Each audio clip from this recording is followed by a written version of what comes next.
thoughts on that trailer for Ahsoka Season 2. We have some idea about the state of the galaxy for Starfighter, and we have a special guest back.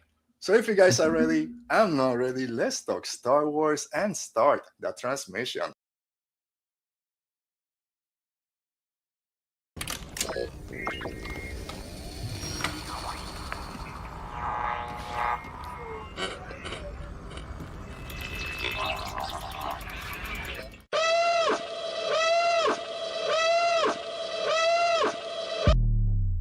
Rebellions are built on hope.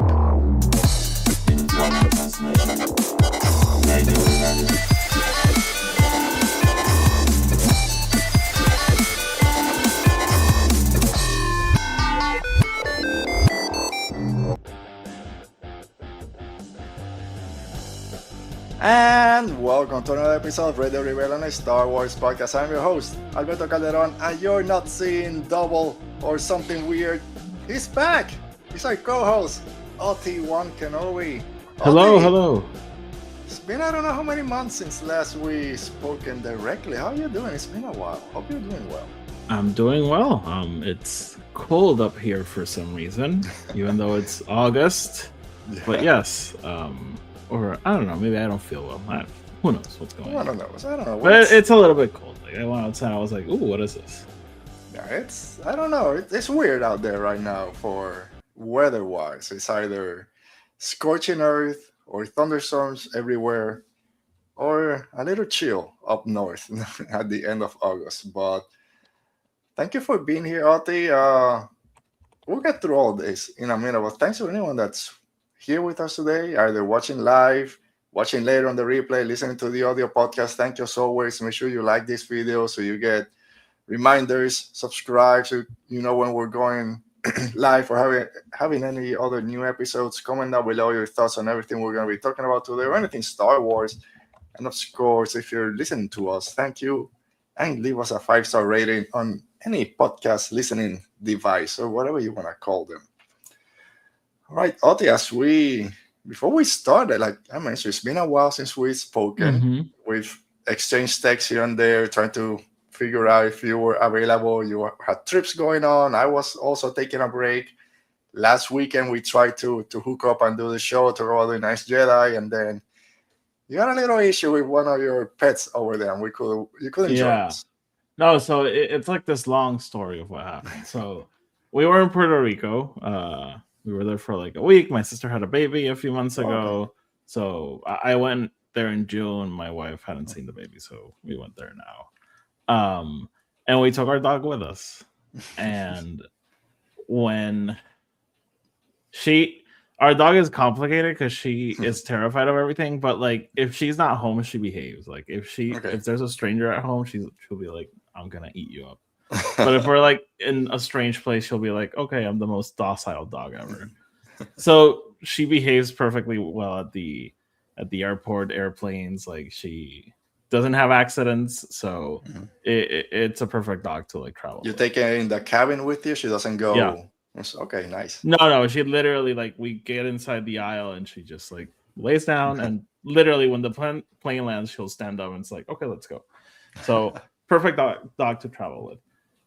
However, so we were traveling from Puerto Rico to Boston, and like 10 minutes before we land, she pukes on my feet.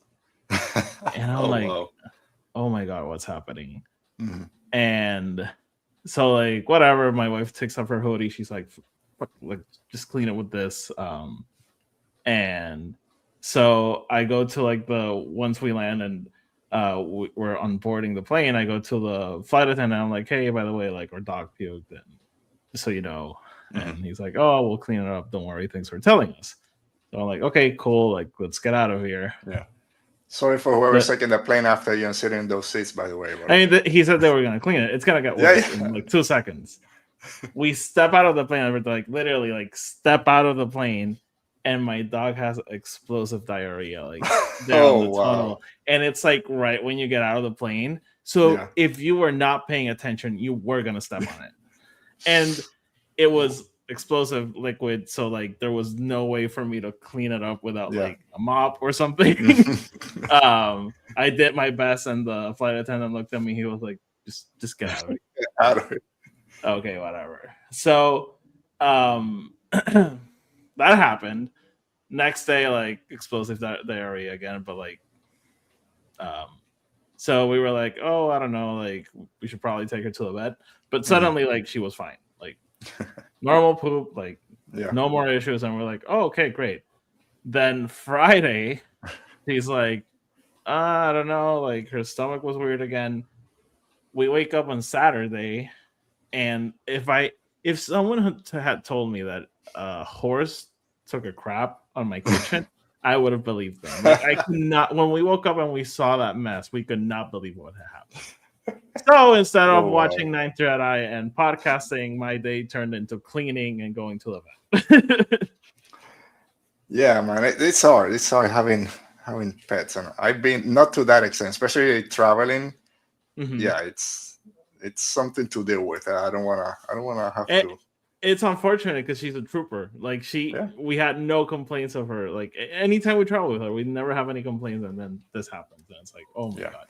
So the people waiting outside gate 53, a little sign. Sorry, the flight has been delayed for 20 minutes. Don't ask us why, but don't ask us why. Exactly. Yeah, just skip over as you're going into the plane. Just a little skip. That last step. Don't worry about it. Yeah. I'm glad she's feeling better. Yeah. No, she's fine, thankfully. All right. I know you mentioned you haven't been able to watch all of the Ninth Jedi. Kind of just watch the first half. So far, what are your thoughts? I was liking it. I need to rewatch it because it's been like 2 weeks. But I was liking it enough where it didn't feel like a shorter watch. And I just like I remember watching that first clip, like the first episode, I guess, from the first Vision seasons, and that blew me away. The second one I liked, but it didn't blow me away, and the show hasn't so far blown me away. But it's cool. Yeah, I liked because I watched it first for a couple of days after they dropped. I talked about those that couple of weeks ago, and then I watched the last 4. And I think the first 4 kind of work as their own thing because there's a little bit of a time jump. So I think that helped. And I really like the series, but I'm not sure if this is something that I want to continue to see with Vision shorts to have these bigger full seasons. I don't know why. I love that it might be just hey, you get one chance to go balls to a wall for Star Wars, just do your own thing. Instead of, let's see how this goes as a longer series. I'm not sure where I fall yet, but I enjoyed it. I really liked it, but it's not something that I see myself, hey, I got 30 minutes to spare. Let me watch an episode. I don't know. Yeah, no, I feel like that was my impression so far. Like I felt that I had watched a full meal with those first 4 episodes. Yeah. And again, I thought it was good enough so far. Like, sure. Honestly, there's nothing about it that I'm like, oh, but there's nothing about it that I'm like, oh. Yeah, same thing. It's like if people loved it, hey, great. I love that you loved it. If you didn't, okay, that's fine. I'll wait for the next thing. It's Star Wars. Why are we complaining, right? Are people complaining about it? No one's complaining. I honestly haven't seen anyone's reaction to the show. I haven't seen anything negative about it. Most of it has been people really enjoying it. I want to see what's next. Either a continuation of this, a season 2, or hey, what's the next Star Wars Visions that might get the same treatment, which will probably be the Ronin, and we'll see how that goes. All right, so let's get into some Star Wars news, OT. Star Wars news. Yay, this franchise is still alive. It's still alive for us. Most of the people online seem to think that Star Wars is dead. It's still going, and it's going to continue to go until we're past our prime and doing this show. But more thoughts on the Ahsoka Season 2 trailer, Oti. But first, on your thoughts on the trailer. Hopefully, you did get a chance to watch it. It's been about a week. I watched it the second it came out. I liked it a lot. It felt like more Ahsoka, but it also felt more like what I thought the Dave Filoni movie was going to be like. Sure, yeah. Than what I thought Ahsoka Season 2 would be.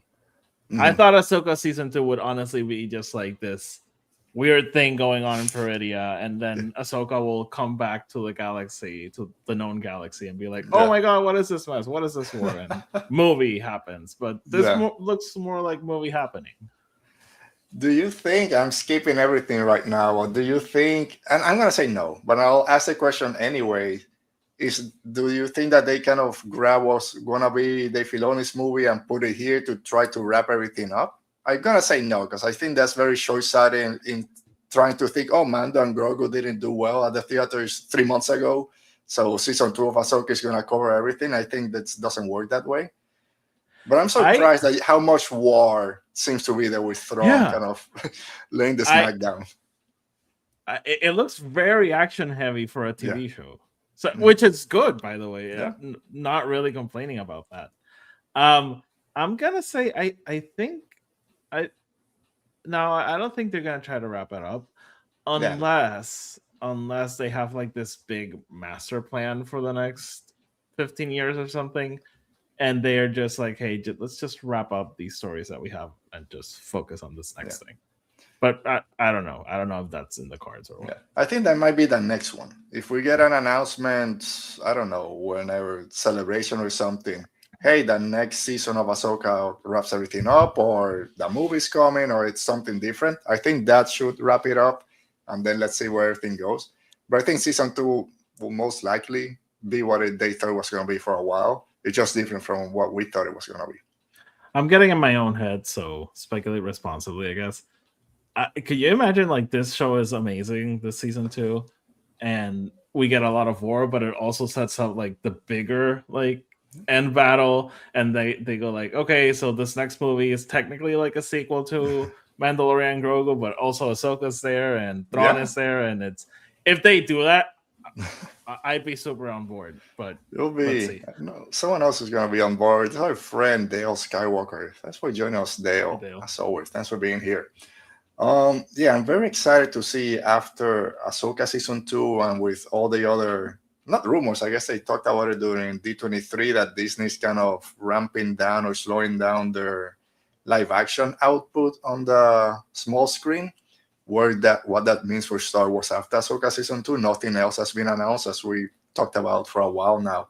It's very interesting to see what's going to happen with this Mandoverse, or Filoniverse, as people like to call it, to kind of end it. I don't think Ahsoka season 2 is going to be the end. Something should wrap it up. Movie to bring everything together, great. If not, that's fine. So speculating response. Go ahead. No, if the movie just wrapped that up and it's like onto the next thing after that, then cool. Like that'd be awesome. Yeah, we got Starfighter. We'll talk about that in a second. But talk about speculating as responsibly as we can. You saw that kind of fallen Jedi, whatever you want to call it, fighting in that Clone Wars flashback against Ahsoka, and Anakin had that weird lightsaber, that black around his face. Some people are saying that, what if that's Marok, and that's how he falls from the Jedi Order and then becomes an Inquisitor? I think that'll be a cool way to kind of, that weird cloud guy. Yeah, he used to be that guy. I like it. That would be a very cool origin story for him. But I think the answer is maybe. I don't know. Your favorite answer to it. So big question, and this is something that sometimes I like being online, sometimes I don't. So most of the time it's people arguing. But when I watch the trailer, and probably when I watch the show, I wouldn't even think about this maybe for a while. But I saw people that kind of brought it up, and okay, it kind of makes sense. If it's this big war that Thrawn is bringing, he's declaring war against the Rebel Alliance still, not calling it the New Republic. We saw that big battle that they're showing, that space battle. If it's really this big issue for the galaxy, do you think the original big three are going to show up either during Ahsoka, or maybe this is setting up for what was going to be conclusion? It's kind of weird that Luke Skywalker, Leia, who's kind of the Chancellor right now, or part of the New Republic building up, and Han Solo is still there. I kind of not involved in this it'd be big crazy war. if Thrawn was taking over the galaxy and none of these three people were involved. Yeah. I don't know, man. with Luke, they could maybe do this thing where he's Luke Skywalker Spanish and he's out there looking for Jedi stuff with Lando or something. I honestly don't. I don't know what they should do or what the right answer is. Honestly, like I think they could. Maybe they address it. Maybe they're like, forget about it. But I don't know. I think it depends how big this battle is. If it's a one episode, like the final episode, the penultimate episode, battle. You mean in the show? Yeah, I mean in the show right now, I mean it looks pretty action heavy. Looks like the Empire remnants are attacking whatever's left of the rebels, kind of rebuilding. Yeah, it's kind of weird that the leaders of the Rebel Alliance are not there. Yeah, no. If it's just like one battle, I think that's fine. Because like it's not like Avengers Assemble and they probably find out about it later and they're like, oh crap, we need to do something. Yeah. All right. Dale just saying that Jedi is the son of Mortis. Check the makeup with the son after he kills a daughter. He's Mortis Jr.? Yeah. I don't know where it falls, but anyway, we'll find out soon. I think early January is where they said it's coming out. Nice. One thing, are we getting a bunch of de-aging if they do bring all these? Oh yeah, 100%. We're gonna get like CGI AI faces. Like. Oh man, I don't want to be online when that happens. And it's gonna look amazing, and it's gonna be confusing, and we're not gonna know what to say about it. Oh man, I still see because people are posting the guy that played Luke in the Boba Fett show, and then they replace him with Mark Hamill. It's like he looks just like Mark Hamill did during that time period. Just use him, but we'll see. I mean, with those things, as I was watching the trailer, I'm just, oh my god, this looks awesome. I'm not thinking, why isn't Luke there? No, of course. But now it's in the back of my mind, and it's the only thing I'm gonna think about. Why isn't Luke there? Because Mark Hamill is almost 80 years old. Yeah. Oh man, I mean, that's the thing with Star Wars. When you start mixing all those time periods, it's hard to have everyone there. That's why they should move away and do something new. All right. So let's go ahead and move. It looks great. I'm just gonna say that space battle looks awesome. Looks pretty epic. I know I had some issues with some of the things in the final episode of Ahsoka, more not the story, just kind of the delivery. But I love the first season, and this looks just like a continuation of it with all the mysticism with the Force and Peridia and Balon find a way to end all wars. There's snow everywhere. And then, Thrawn's back with I don't know how many Star Destroyers and wrecking shop with the Night Sister witches. Yes, give me all of this.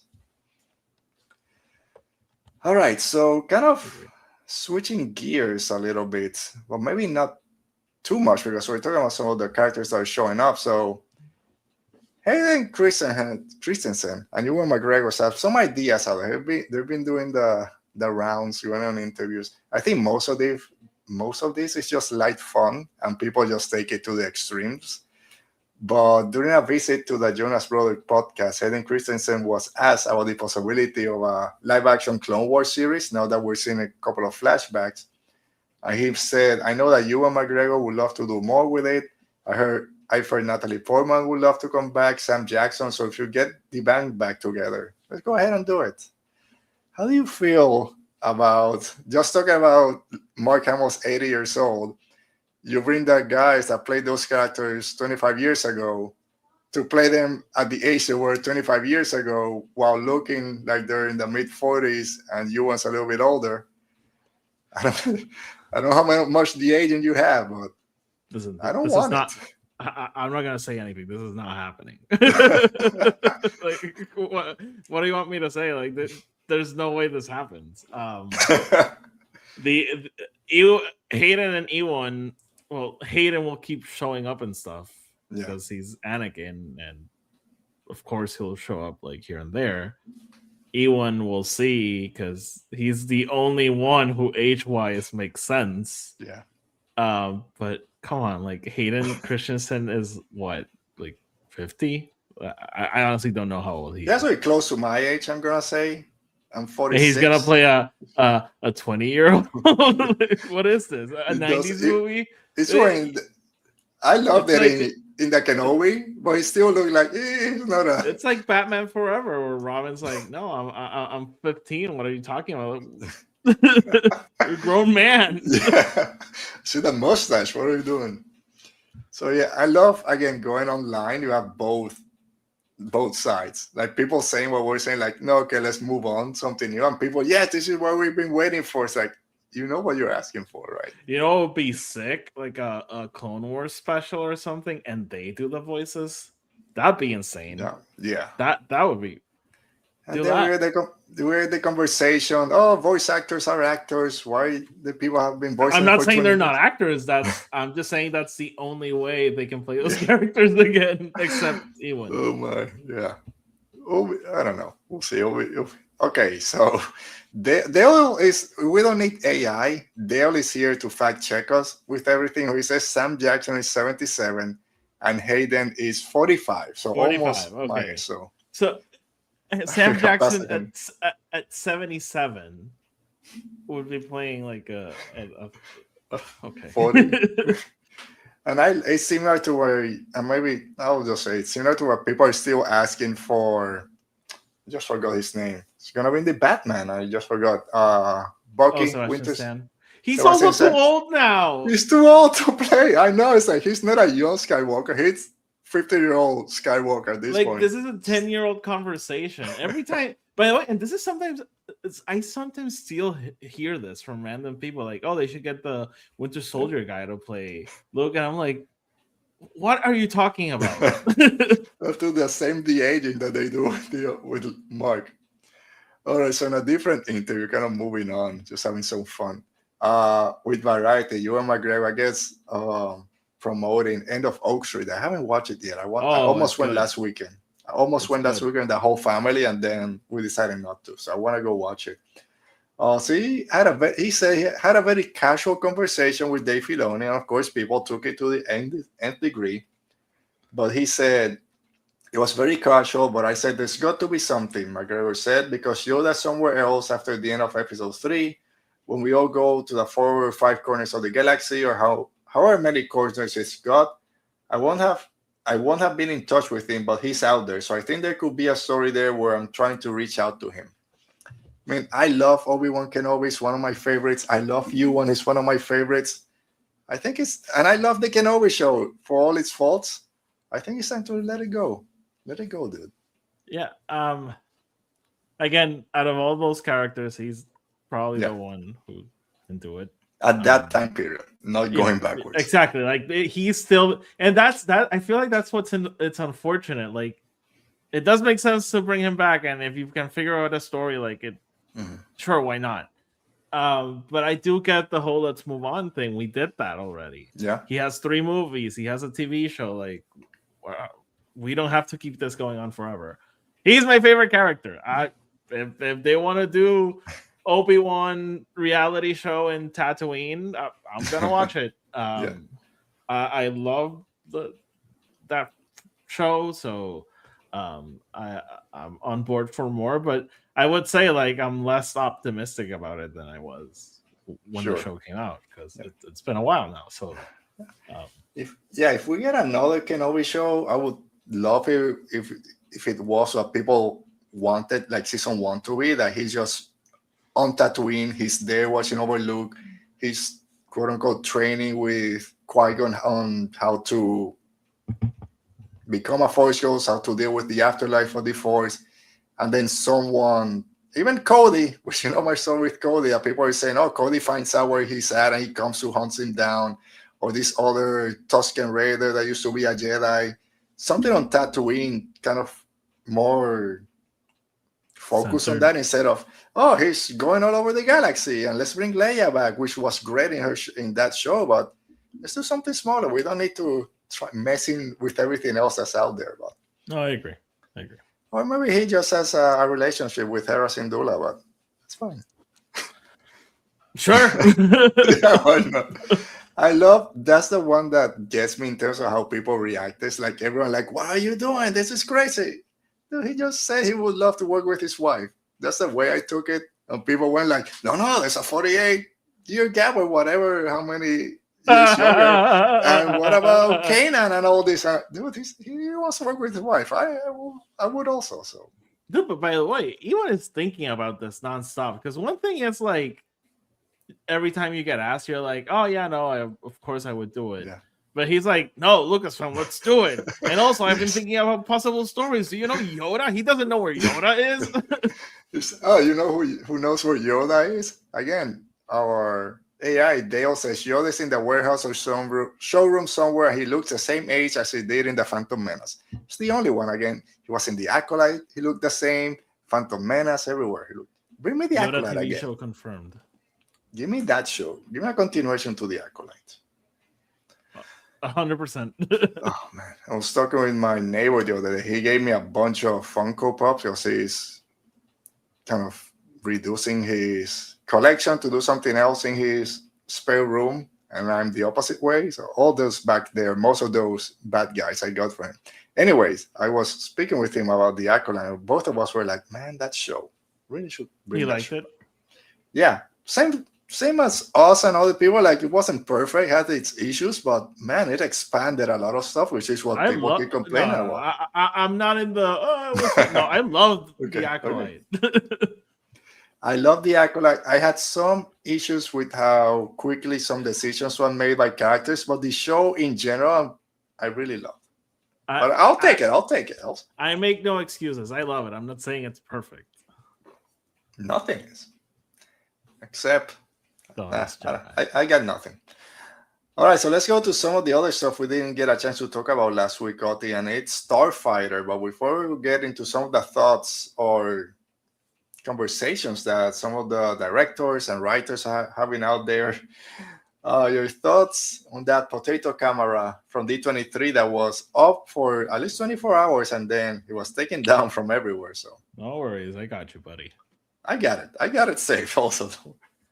But looked great. No, I like what I saw. I thought it was like a very tamed teaser. Oh, sure. This movie's probably very early in editing, and it's still like going through pre-production. So I guess like a lot of the CGI is not done, or so. It's just like this is something trailer. Like we don't really get much from it. Yeah. Although it was cool, like the planet with the tornado things like that. Yeah. Because that's one of the first images. Maybe the second image we saw from when they started filming was, they're in some sort of boat in this ocean world. And now we have an idea what that is. We learned the name of the character, Cade Alburon. Cade with a K, so you don't confuse him with Cade Skywalker, that people are already complaining where they heard the name. Really? There was some rumor that his name was Cade, and then some section of the internet went to, they're retconning Cade Skywalker. Here we go again. It's just a different Cade. Here we go again.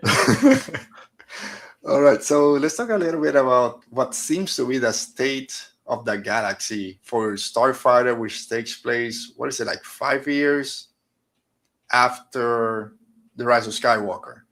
So we're finally moving. We just said, let's move forward. Let's do new stuff. Here we go. Brand new territory. Anything can happen.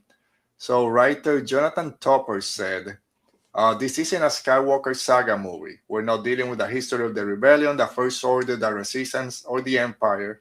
We're kind of beyond all that. It's a simpler movie.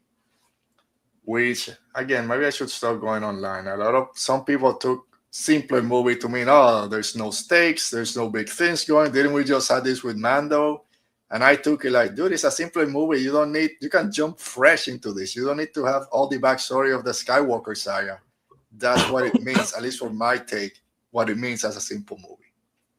I 100% agree. Like people were like, it's gonna be like a meaningless movie. I did not take that away from them. All right, so then Sean Levi said, it's a period of time that's never been on screen in any Star Wars story. And so to create that, to play around and explore what is the future of the galaxy was incredibly fun. Our characters in Starfighter are on the wrong side of the galaxy. It's about these sort of marginalized outsiders who find each other and have a shot at discovering heroism through their connection. He also added it was just something very kind of blue collar, working class, grounded and textured and real, compared to the outsiders that we try to bring to Star Wars. These characters are doing the best they can in a chaotic galaxy that hasn't been explored. I'm excited. I'm guessing we're not in Coruscant, we're not in the core worlds, we're out there somewhere. Lawlessness. Some of the description for Cade, kind of, that's Han Solo basically. Will be fun to see this type of Star Wars. Like there's no overarching government, kind of. The Republic is in there or the Empire. It's just chaos out there. So I like it. I mean, do we think it's? I don't really know what to think. Okay. I don't know. I'm excited too. Like the concept of like, okay, what happens after? Because we don't really get to see that after Return of the Jedi, right? Like that movie ends, and next thing we know, it's 30 years. We're clapping at the end. We're happy. The Empire ended. Yep. So that next one we know is 30 years later. We've had stories here and there, but movie wise, and here we get to see it. It's like right after Rise of Skywalker, almost. Here we go. Like stuff is going down. So he said, I'm not sure if it was in the same interview or a different one. He says, this is a moment in the galaxy where there is no sort of governing enforcer or order. And so everyone is just trying to survive. Everyone is just trying to do their best to get by. And Ryan's character, Cade, is from the wrong side of the galaxy, did not grow up with a silver spoon in his mouth, has a little bit of an edge, a little bit of a working class background, and comes from zero privileges. He goes on an adventure that sort of intersects his fate with the fastest starfighter ever built, this Imperial starship that was never built, fastest in the galaxy. So like you said, like we haven't seen this before with Star Wars, I guess movies in general. Okay, the bad guy lost, the good guys won, everything's kumbaya, we're back to how everyone was living happily. It really isn't like that, and that's why the novels are so great, because they're kind of built on those plots that have been kind of scattered everywhere. But now we're going to be able to see it in live action.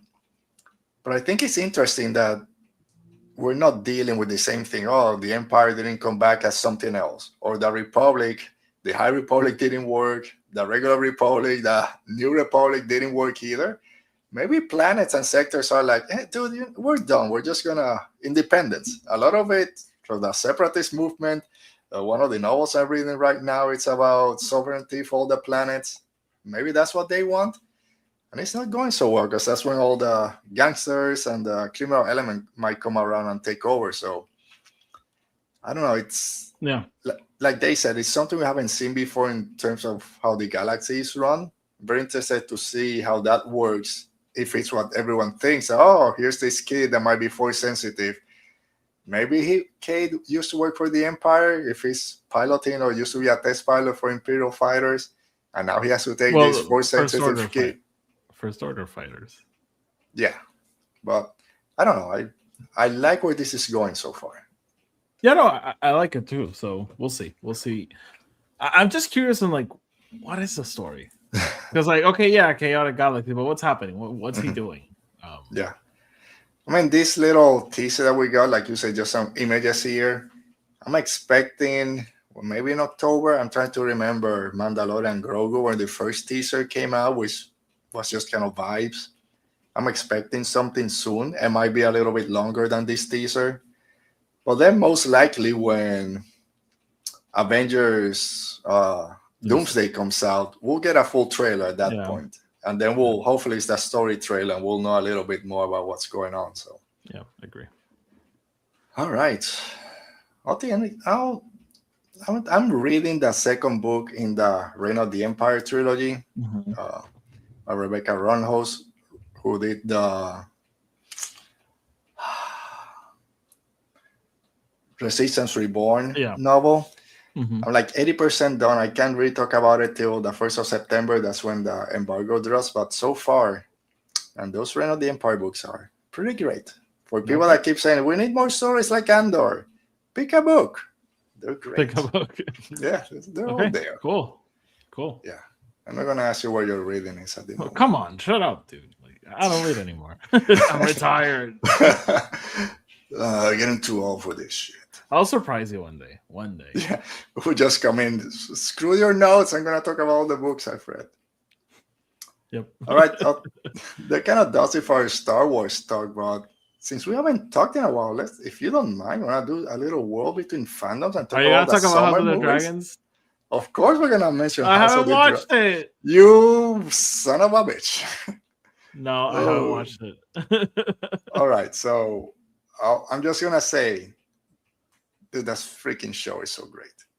There were Okay, you two liked it? episodes, kind of 5 and 6. And I'm like, okay, I cannot get it. Let's go. But episodes 1 and 2 and 7 and 8, dude, some of the best stuff out there. I've seen the first 3, I think. Okay. 3 or 4, I don't remember. All right.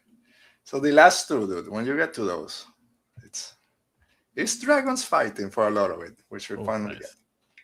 And then we have Rings of Power coming back in November. Really excited for that one. Yep. Everything I've seen for that one, like, has me super excited. Like, finally, I was gonna say Thanos. The Balrog or Sauron? No, Sauron. I blanked on the name suddenly. Yeah, that's fine. Yeah, just creating the 9 rings, or the 1 ring, I should say. And we know that the ring rates are coming, which have another name because they haven't been fully corrupted. Yeah, looks awesome.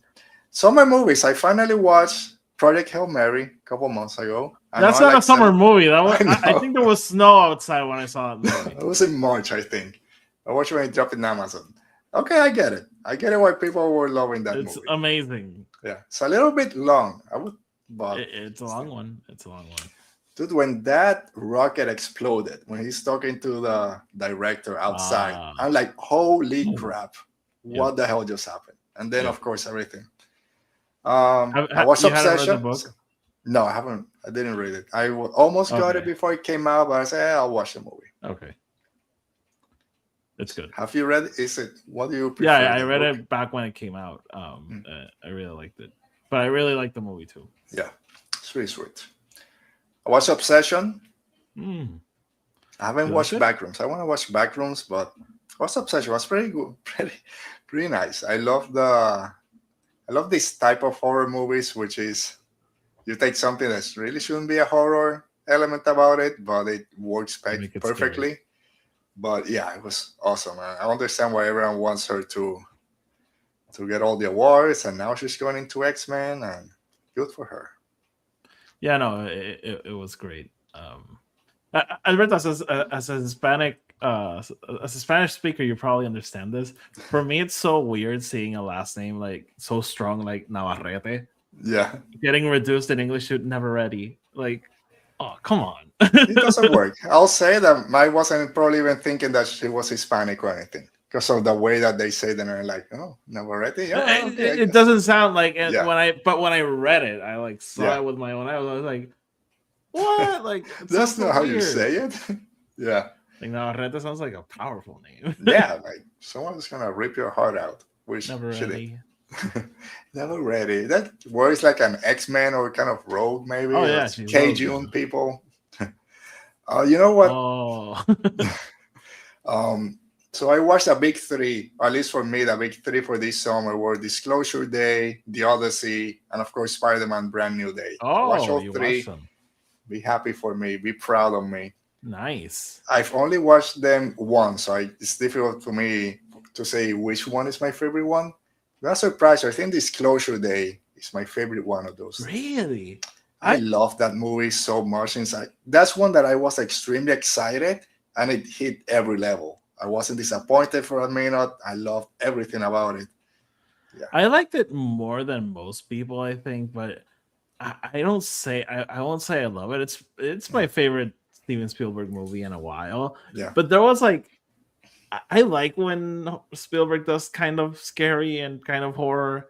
And I thought I was going that direction, but I went more on the E.T. side, which I still like. E.T. is one of my favorite movies. But I was left wanting a little bit more from it, but I still like that a lot. Yeah.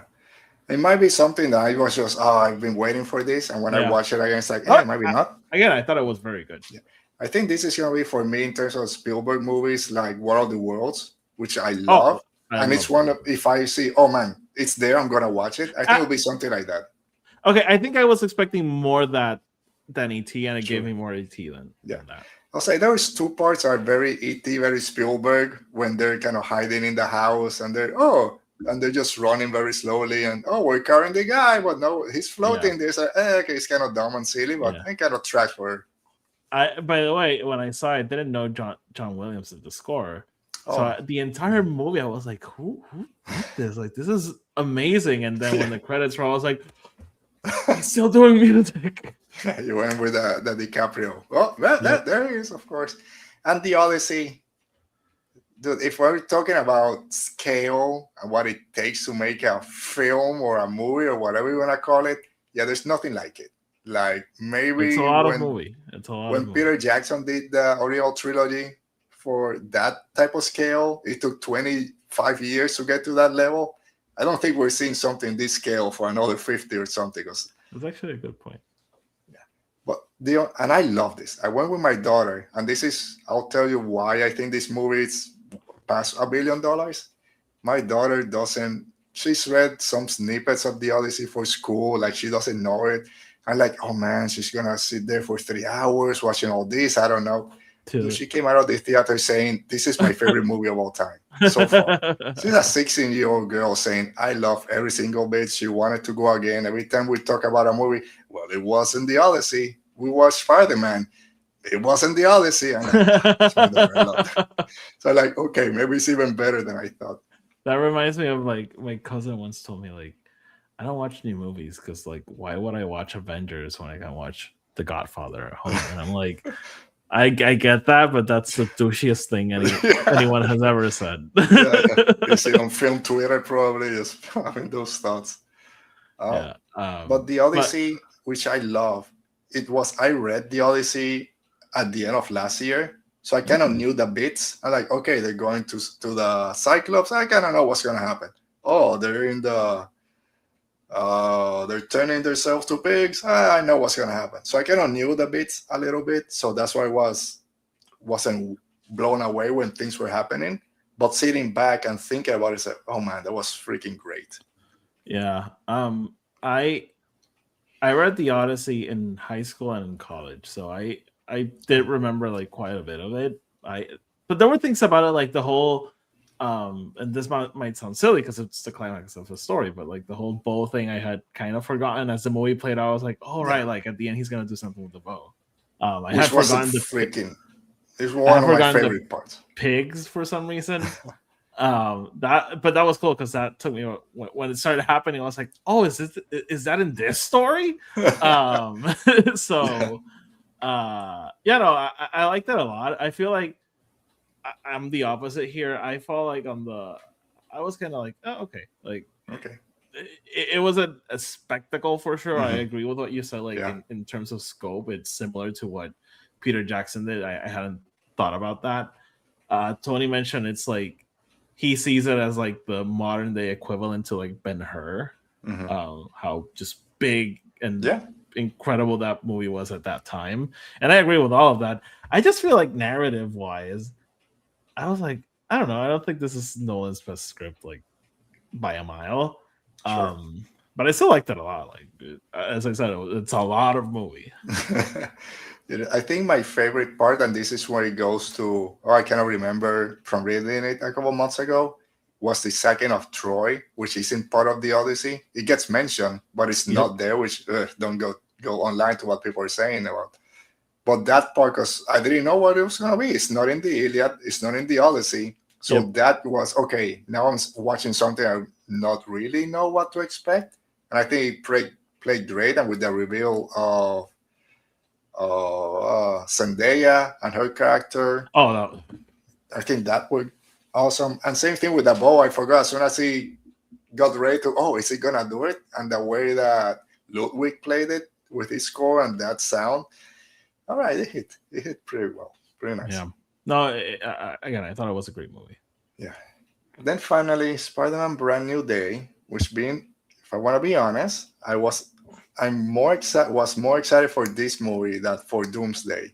I think I still am, which is weird because Avengers, you gotta watch Avengers. If I had to pick one, I watched Spider-Man, and it didn't disappoint. It was a great movie. Another reason why it's made $2 billion because it's a great movie. I'm shocked at like what this movie's doing. And by the There way, is that first weekend already $1 billion like in 5 days. Like a lot of why? people like when Mando came out were like, oh, like these box office analysts are not considering that people don't want to go to the movies, that everything's so expensive.